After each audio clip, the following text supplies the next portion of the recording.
इस परिवार को कांग्रेस की ज़रूरत है, कांग्रेस को इनकी ज़रूरत नहीं है। जब तक ये रहेंगे कोई बदलाव नहीं होगा। राहुल गांधी साहब पेश हुए हैं एनफोर्समेंट डायरेक्टरेट में, किस लिए हुए हैं?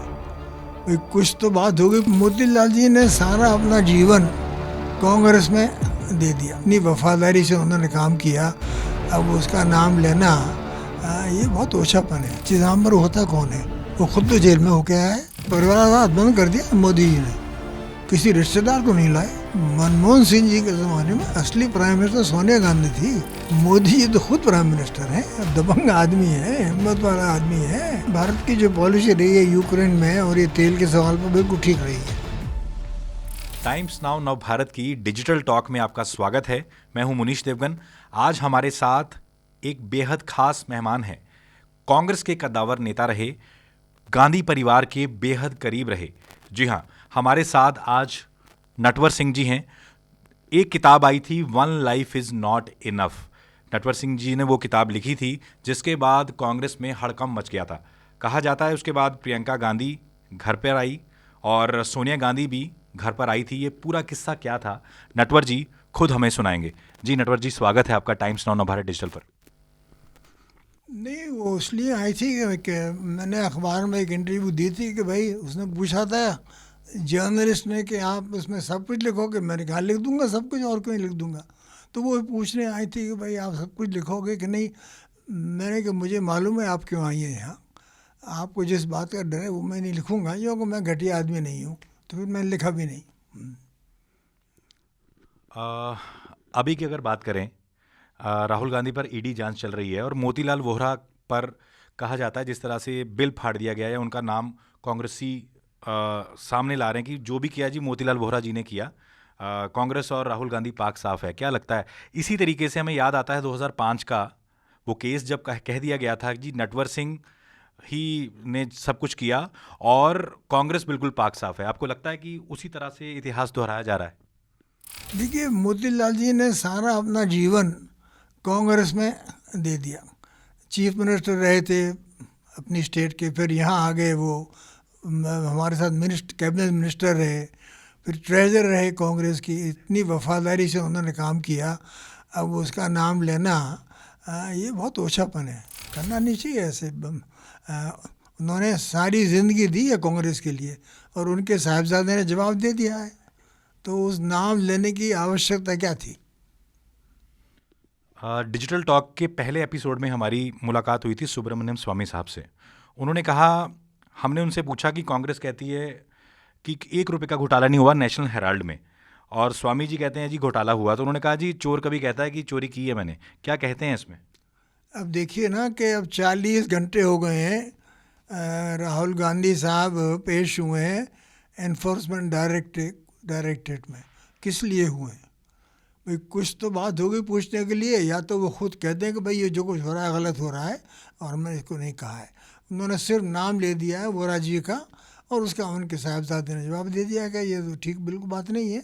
मगर आज तक ये रिकॉर्ड है कि किसी को इन्फोर्समेंट डायरेक्टरेट के पास 40 घंटे के लिए जाना पड़ा है। इसमें स्वामी जी ये भी कहते हैं कि एक केस जो उन्होंने कर रखा है वो, अरे ईडी का केस मनी लॉन्ड्रिंग का केस है, अलग है नेशनल हेराल्ड में। एक केस नेशनल हेराल्ड का सुब्रमण्यम स्वामी लड़ रहे हैं, जिसमें उनका कहना है कि इसमें सज़ा भी हो सकती है। क्या लगता है आपको?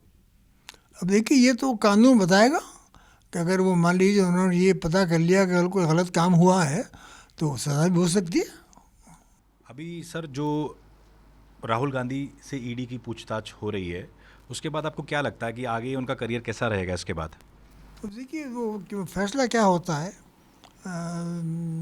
ईडी वाले क्या कहते हैं, क्योंकि वो पब्लिक में तो कहेंगे नहीं, वो रिपोर्ट भेजेंगे प्राइम मिनिस्टर को या होम मिनिस्टर को। अब ये सरकार कितना बताती है वो तो पता नहीं है, मगर जो कि ये 40 घंटे चला है तो कुछ ना कुछ तो बात होगी। कांग्रेसी इसको कह रहे हैं ये बदले की कार्रवाई है। नहीं तो मोदी की सरकार को बदला क्यों लेना है? उनका तो कोई दुश्मनी तो है नहीं पर्सनल इस परिवार से। बड़ा सम्मान करते हैं वो सोनिया का, कोई भला बुरा नहीं कहते इनको। तो दाल में आपको लग रहा है कुछ काला है, इसीलिए ईडी इतनी पूछताछ कर रही है लंबी? नहीं, ये तो पता लगेगा 2-4 देर के अंदर के क्या हुआ है। अब जो थोड़े बहुत जो लोग लीक भी कर रहे हैं तो वो पता नहीं उनमें कितनी सच है कितनी सच नहीं है। हाँ, मगर ये कांग्रेस वाले ज़रूर परेशान हैं। और जो कांग्रेस ने प्रदर्शन किया, सड़क पे आ गए, बस पर ये दुनिया करके, और कहा कि हम सत्याग्रह कर रहे हैं। अरे भाई, ज़रा गांधी जी को पढ़ो तो सही। गांधी जी ने किताब लिखी है सत्याग्रह इन साउथ अफ्रीका। गांधी जी ने सत्याग्रह का शब्द इन्वेंट किया है, थोड़ा पढ़ तो लो उसको। गांधी जी ने नहीं कहा था कि आप बस रोक लीजिए, टायर जला दीजिए, ये कोई सत्याग्रह? तो इससे कांग्रेस पार्टी को नुकसान हुआ, फ़ायदा नहीं हुआ। नटवर जी, आप जैसे बड़े नेताओं ने, पढ़े लिखे नेता, आपको पंडित नेहरू खूब पसंद करते थे। उसके बाद इंदिरा गांधी से आपकी ट्यूनिंग बहुत अच्छी रही, राजीव गांधी आपको बहुत मानते थे। तो ऐसा क्या हो गया कि एकदम से जो है पार्टी ने जो है आप मतलब एकदम से किनारे आपको किया? देखिए, जो उन्होंने जब ये कहा कि भाई इसमें कोई कांग्रेस का तो हाथ नहीं है, सोनिया गांधी का कुछ हाथ नहीं है, नटवर सिंह है, तो मैंने वो कांग्रेस पार्टी छोड़ दी। क्योंकि मैं तो गया नहीं, लोग जाते हैं ढोक देने के लिए। बहुत लोगों ने कहा, उन्होंने कहा आप वहाँ चले जाते हो सोनिया के पास। मैंने क्यों जाऊँ, मैं तुम्हारी तरह कमज़ोर नहीं हूँ। आपसे हम ये जानना चाहते हैं, एक बार चिदम्बरम ने ये तक कह दिया था कि नटवर सिंह को जेल में डाल देना चाहिए। तो चिदम्बरम होता कौन है? वो खुद तो जेल में होके आया है, 3 महीने मारा है, उसको FIR लगी हुई है। तो मैं तो हिंदुस्तान में कोई तवज्जो ही नहीं देता उसको। आप लोगों ने कांग्रेस को खड़ा किया, एक पार्टी को खड़ा किया। अब एक से एक बड़ा नेता जो है, हर महीना कोई ऐसा नहीं गुजरता जब कोई बड़ा नेता पार्टी ना छोड़ता हो। पिछले महीने कपिल सिब्बल ने भी पार्टी छोड़ दी। आपको क्या लगता है किस ओर जा रही है कांग्रेस? देखिए, इस वक्त इस देश को एक पुख्ता कांग्रेस की ज़रूरत है। अब कोई तो विरोधी दल है नहीं पार्लियामेंट में जो तगड़ा हो, BJP के सामने खड़ा हो। अब प्राइम मिनिस्टर के सामने कौन खड़ा हो सकता है? कोई भी नहीं, कांग्रेस पार्टी में या किसी पार्टी के अंदर। तो ये देश के लिए और हमारी डेमोक्रेसी अच्छा नहीं है कि हमारी अपोजिशन इतनी कमज़ोर हो गई है। और वो एक ही पार्टी थी जो कांग्रेस थी, और कांग्रेस का दिन पर दिन बुरा हाल हो रहा है। आगे भविष्य क्या लगता है आपको कांग्रेस का? देखिए, ऐसा है, इस परिवार को कांग्रेस की ज़रूरत है, कांग्रेस को इनकी ज़रूरत नहीं है। जब तक ये रहेंगे कोई बदलाव नहीं होगा। क्योंकि अगर मान लीजिए कोई दूसरा खड़ा भी होता है तो उसके खिलाफ 4 लोग खड़े हो जाएंगे कांग्रेस में, कांग्रेस टूट जाएगी। तो जब तक है तो ये चलेंगे। G23 समूह के बारे में क्या बोलेंगे आप? किसका? G23। अब देखिए, शुरुआत तो ठीक की थी, मगर अब चर्चा ज़्यादा नहीं है। वो छोड़ गए हैं, कपिल सिब्बल और 2-4 लोग हैं। तो उनका मुझे उम्मीद थी कुछ करेंगे, पर कुछ कर नहीं पाए।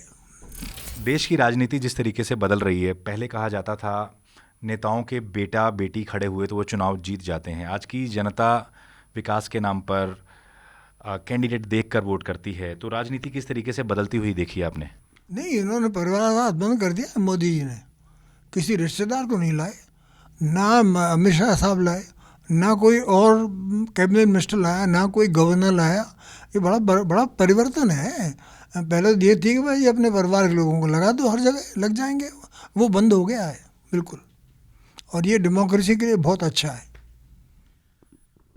कई ऐसे नेता निकल कर आ रहे हैं, अलग अलग प्रदेशों की अगर बात करें, यूपी से CM योगी दूसरी बार CM बने, ऐसे ही बंगाल में ममता बनर्जी, दिल्ली में अरविंद केजरीवाल। तो राजनीति क्या इन्हीं जो युवा नेता कहे जाएंगे जैसे अभी, तो आने वाले 10 साल में कहाँ आप इन तीनों को देखते हैं?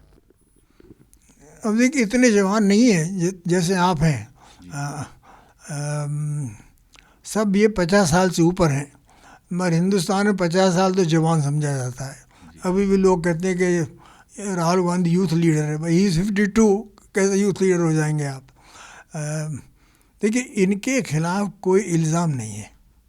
क्यों ना आपने तीनों ने नाम लिए, कोई इल्ज़ाम नहीं है। अब कोई नहीं कह सकता कि ममता बनर्जी भ्रष्टाचार में शामिल है, ना चीफ मिनिस्टर उत्तर प्रदेश के लिए, ना केजरीवाल साहब के लिए। बहुत बड़ी बात है ये। तो ये चलेंगे और मेरे ख्याल में सेंट्रल गवर्नमेंट भी आ सकते हैं। अगर कोई कोलिशन गवर्नमेंट बने हैं उसमें ये होंगे। एक बड़ा सवाल है जो अक्सर डिजिटल के दर्शक जानना चाहते हैं, आपको क्या लगता है नटवर सिंह जी, पीएम मोदी और पीएम मनमोहन सिंह दोनों में से अच्छे प्रधानमंत्री कौन? नहीं, कोई मुकाबला ही नहीं है। देखिए, मनमोहन सिंह जी के ज़माने में असली प्राइम मिनिस्टर सोनिया गांधी थी। मोदी जी तो खुद प्राइम मिनिस्टर हैं, दबंग आदमी है, हिम्मत वाला आदमी है। अब आप समझ लीजिए कि जिस तरह से उन्होंने सरकार चलाई है, कोई ये नहीं कह सकता कि परिवारवाद, दूसरा भ्रष्टाचार, सवाल ही पैदा नहीं होता। और ये देखिए सन 24 में फिर चुनकर आएंगे। जितनी वोट इनकी अब हैं, सीट इतनी है, उतनी शायद नहीं आए, पर इनकी मुखातबा कोई करने को लिए तैयार नहीं है इसमें। मैं तो मिला हूँ कई दफ़े, आई एम वेरी इम्प्रेस्ड। आपको क्या लगता है जिस तरीके से अब युवा सीएम योगी जो उत्तर प्रदेश के हैं, उनकी फ़ैन फॉलोइंग बहुत बढ़ती जा रही है दिन प्रतिदिन, उनकी राजनीति भविष्य में कैसी आपको लगती है? नहीं, जब तक मोदी जी हैं तो सवाल पैदा नहीं होता, और मुझे नहीं लगता है कि मोदी जी हटेंगे। मोदी जी के बाद? और देखिए, मोदी जी के बाद इनकी जो ऑर्गेनाइजेशन है, जो उनका रिश्ता आरएसएस से है, वो सब बैठ के फैसला करेंगे कि कौन बनेगा। आप विदेश मंत्री रहे, अभी विदेश मंत्री जयशंकर हैं, जो दुनिया में भारत का डंका बजा रहे हैं। जहां भी उनसे सवाल पूछा जाता है, विदेशी पत्रकारों को बेबाकी से वो जवाब देते हैं। आपको क्या लगता है भारत की विदेश नीति इस समय कैसी है? नहीं, जयशंकर बहुत अनुभवी हैं, उन्होंने मेरे साथ काम किया है।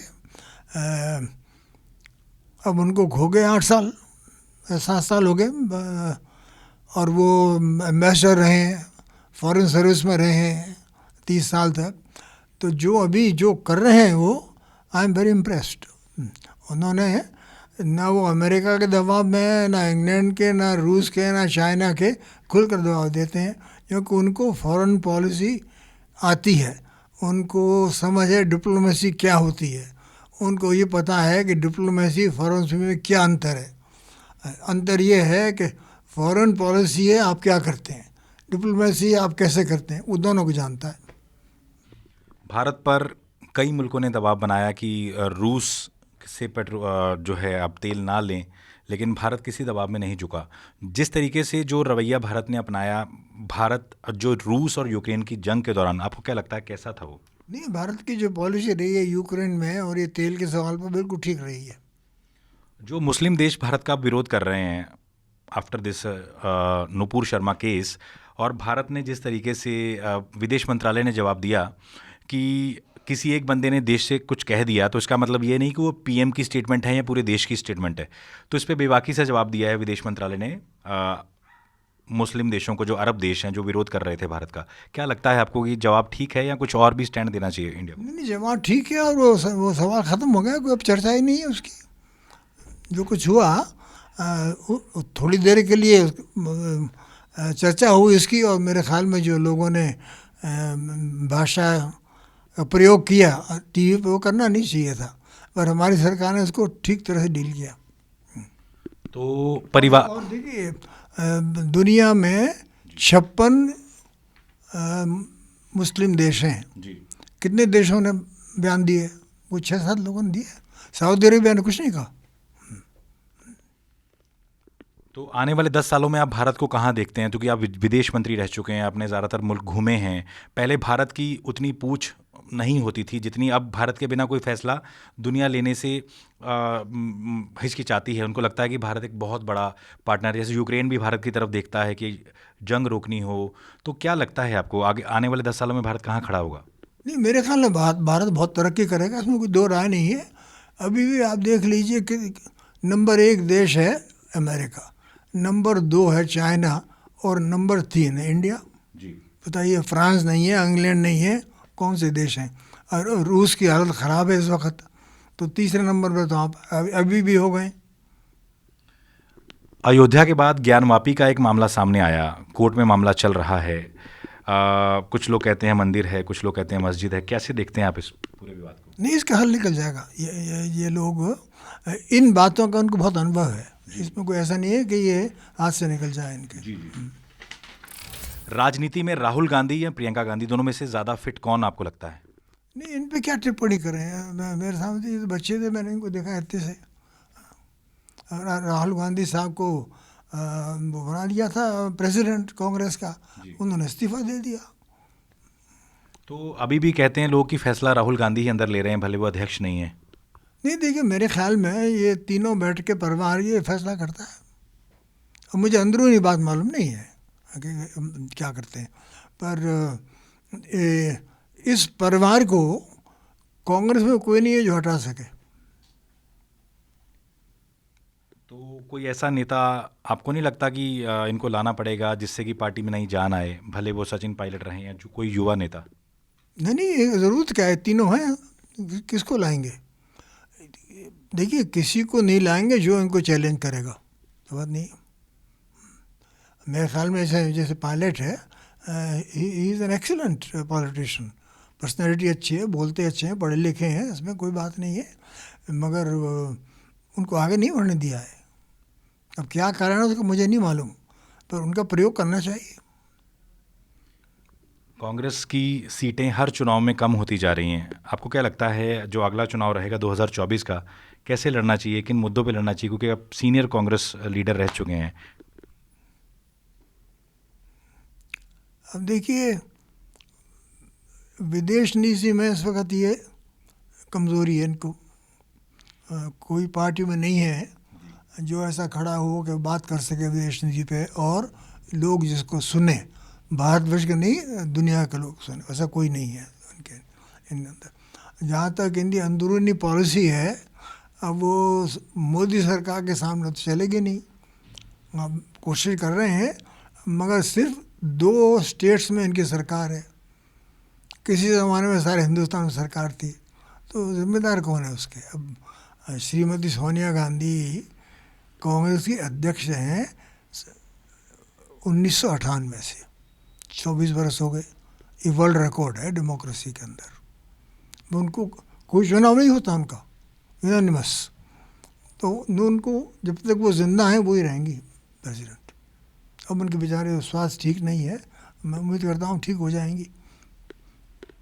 टाइम्स नाउ भारत के दर्शकों को हम लोग वन लाइनर भी करते हैं। वन लाइन में आप जवाब देंगे। पीएम मोदी और मनमोहन सिंह में अच्छा पीएम कौन? ये मैंने आपसे कहा ना कि कोई कंपैरिजन ही नहीं है। मोदी यहाँ है, सवाल पैदा नहीं होता। मैंने आपसे कहा था ना कि वो मनमोहन सिंह के ज़माने में प्राइम मिनिस्टर तो वो सोनिया गांधी थी जी। बहुत शरीफ आदमी है मनमोहन सिंह, और सबसे आला फाइनेंस मिनिस्टर हैं हिंदुस्तान के, इसमें कोई दो राय नहीं। तो ये सच है कि मनमोहन सिंह के पास पावर नहीं थी? कहा जाता है कि सारी फाइल्स जो हैं चली जाती थी सोनिया जी के पास। नहीं, सलाह मशवरा करते थे उनसे, हम तो रहे हैं, तो हम तो जानते हैं इसको। और मनमोहन सिंह ने ये कोई, देखिए स्वाभाविक तौर पर वो बहुत सिंपल आदमी है, किसी से दंगा नहीं करते, वो आवाज़ नहीं उठाते। उन्होंने भारतवर्ष के लिए जो बढ़िया काम किया वो किया एज ए फाइनेंस मिनिस्टर, इसमें कोई दो राय नहीं है, क्योंकि हमारी फाइनेंशियल पोजीशन बड़ी ख़राब थी जब वो आए थे। अभी मोदी सरकार को आप 10 में से कितने नंबर देंगे? 9 out of 10। और सीएम योगी पर एक शब्द आपने बोलना हो तो क्या बोलेंगे? आई डोंट नो है, बिल्कुल मैंने कभी उनसे मिला ही नहीं हूँ। तो times now Bharat digital talk पर आज हमारे साथ नटवर सिंह जी जुड़े। बड़े बेबाकी से उन्होंने जवाब दिए, कई राज खुले, कई चीज़ें बताईं, क्योंकि कांग्रेस में लंबा अरसा उन्होंने बिताया है। और इन्होंने ये भी बताया कि कैसे पंडित नेहरू की ये कैसे करीब रहे, उसके बाद इंदिरा गांधी का युग आया, फिर राजीव गांधी का युग आया, उसके बाद वो कैसे कांग्रेस से अलग हुए, क्या वो घटनाक्रम था, वो भी इन्होंने पूरा समझाया। ये पूरा इंटरव्यू आपको कैसा लगा कमेंट्स में ज़रूर बताइएगा, क्योंकि पिछले कमेंट्स से हमें पता लगा था कि और किन किन लोगों से आप जुड़ना चाहते हैं, देखना चाहते हैं, तो आप कमेंट्स दीजिएगा। और साथ ही साथ अगर अच्छा लगे तो आप इसको लाइक और शेयर भी कर सकते हैं। बहुत बहुत शुक्रिया। खबरों के पीछे की खबर पहुंचाते हैं हम, आपकी आवाज को मुद्दा बनाते हैं हम। टाइम्स नाउ नवभारत को YouTube पर लाइव देखिए, सब्सक्राइब करिए और बेल आइकन जरूर दबाइए।